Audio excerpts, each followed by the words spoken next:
Hello students, welcome back.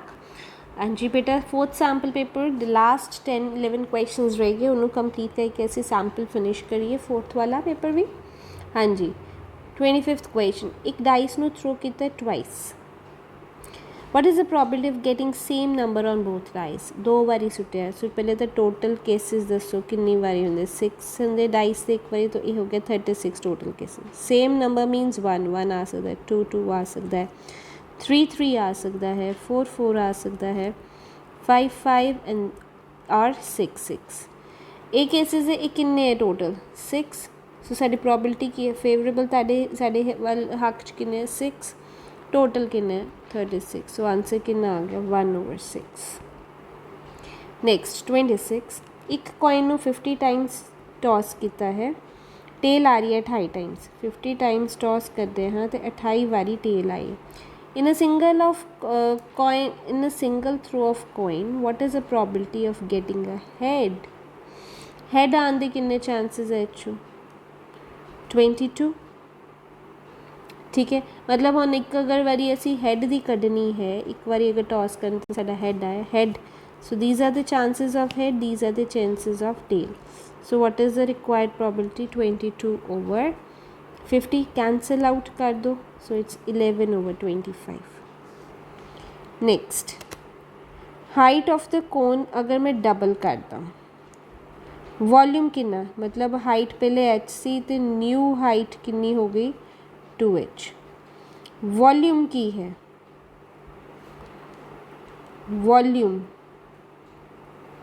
Volume of cone की होंगे 1/3 पाई r² h। ठीक है, तो हुन मेरा वॉल्यूम पुराने वाले नाल की फ़र्क आएगा?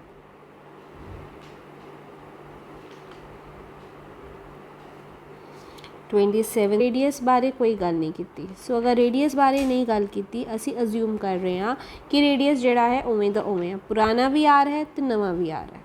ठीक है, हुन इनक्रीज पूछे है कितना, इट मीनस पहले तो मैनू ये मेरा ओल्ड है तो न्यू वॉल्यूम कढ़ लीए। न्यू वॉल्यूम क्यों होगा 1/3 पाई आर नू r² ही लवांगे, आर मतलब आ रही है। हाइट कितना है डबल। वैसे इस क्वेश्चन एक मिसटेक ही कवांगे, बिकॉज रेडियस बारे कुछ ना कुछ दसिया होना चाहिए, भावें वो आही लिख देंगे कि रेडियस रिमेन्स द सेम। ठीक है, हुन पहले मैं देखा चेंज कितना है इन्ना च परसेंटेज कढ़न ली, या हुन क्योंकि volume is increased by answer सारे तुहाडे परसेंटेज, तो परसेंटेज कढ़न ली मैनू पहले इहदा डिफरेंस चाहिए। नवें चों पुराना माइनस करो, सो it is 1/3 pi r² into 2h minus 1/3 pi r² h over old 1/3 pi r² h। सो हुन उन्होंने आंसर परसेंटेज किया, सो आई हैव टू राइट 100% नाल। उपरों की कॉमन निकलेगा 1/3 पाई r² h, बेटा कॉमन 1/3 पाई r² h कॉमन है, इतने की रह गया 2 नाल की इधर फिर -1 ओवर 1/3 पाई r² h इंटू की है 100। सो 2 - 1 100। सो वॉल्यूम कितना चेंज आया है 1/3 कटिया गया ना। सो वॉल्यूम विच है वो कितना आया है मेरा 100%। So what is the answer 100%। Still as per the mathematical error तो है इस question, if radius should be given और else it should have written same radius. 28th question, if surface area of sphere is enough, यानी 4 पाई r² कितना है 144 पाई goes r² कितना आ गया 144/4, that is 12/2 the whole square. 12/2 means 6। Radius कितना आ गया 6। वॉल्यूम की हुंदा है स्फीयर दा 4/3 पाई r³। So it's 4/3 r into r into r into pi. So 3 2s are 6, 4 2s are 8 into 12, 12 8s are 96। 6 6 are 36 into pi. So 8 6 are 48, 24 and 288. 288 pi meter cube. So this is the answer. 29th. Which term is represented by F naught in the given formula? F naught is what? Frequency of the class preceding the उस तो पहला वाली F0, F1, F2 कर दिया ना. So this is your model class. So इस तो पहला वाली क्यों दी है? F0. 30th. If 1 is a root of this and this, then find the value of A and B. 1 A ਦਾ भी root है, so it means 1 A ਨੂੰ satisfy करता है. So 1 plus A plus 3 equals to 0, A plus 4 equals to 0, A कितना आ गया minus 4. 1 इस ਨੂੰ भी satisfy करता है, Y वाले ਨੂੰ भी. So it is 1 square plus 1 plus B equals to 0, 2 plus B equals to 0, B कितना आ गया minus 2. So what you need to get is A into B. So A is minus 4 into minus 2, it's 8. Answer. So option number 3. Next, 31st. PQRS एक cyclic quadrilateral है. So oops.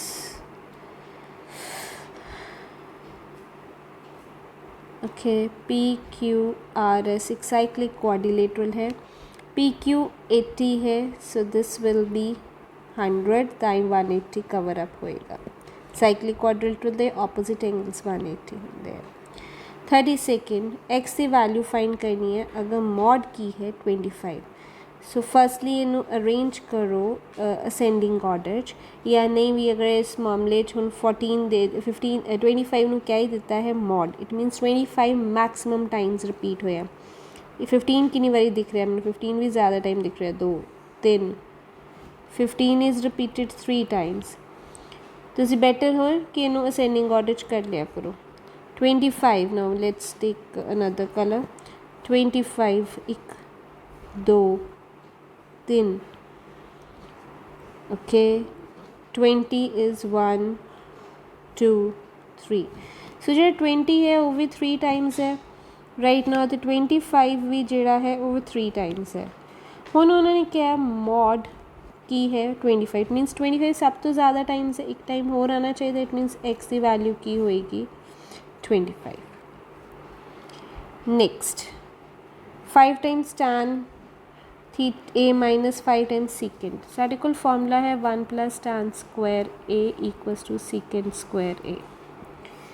so what will be the value of this?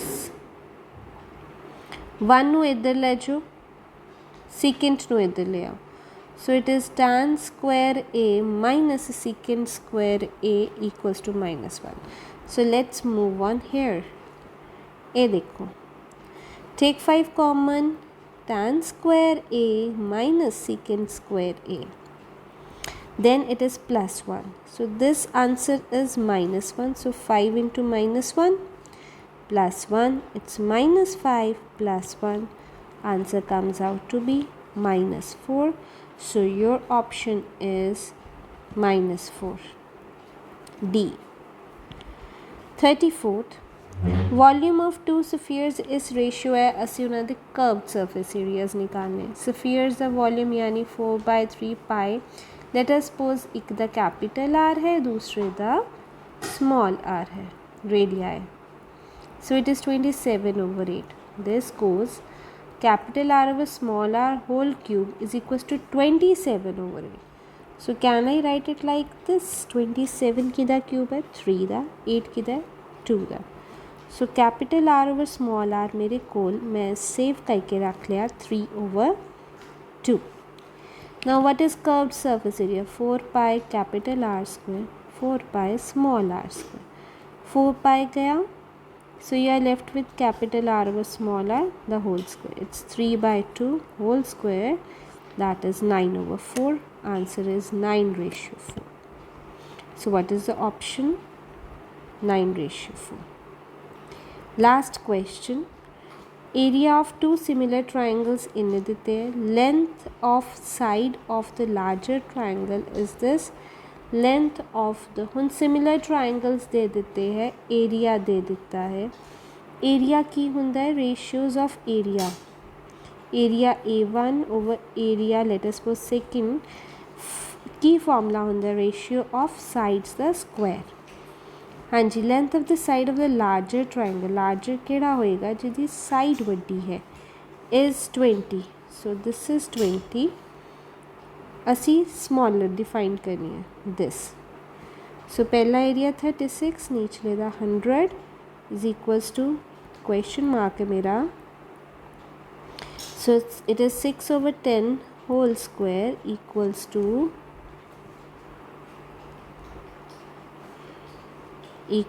question mark over 20 the whole square, this goes, so question mark the value आ रही है 6 into 20 over 10, so that is 12 centimeter, ਜਿਹੜੀ है किदी है smaller दी, मैं हुन side दा नाम नहीं लिखा, that's why I have put question mark, so option is 12.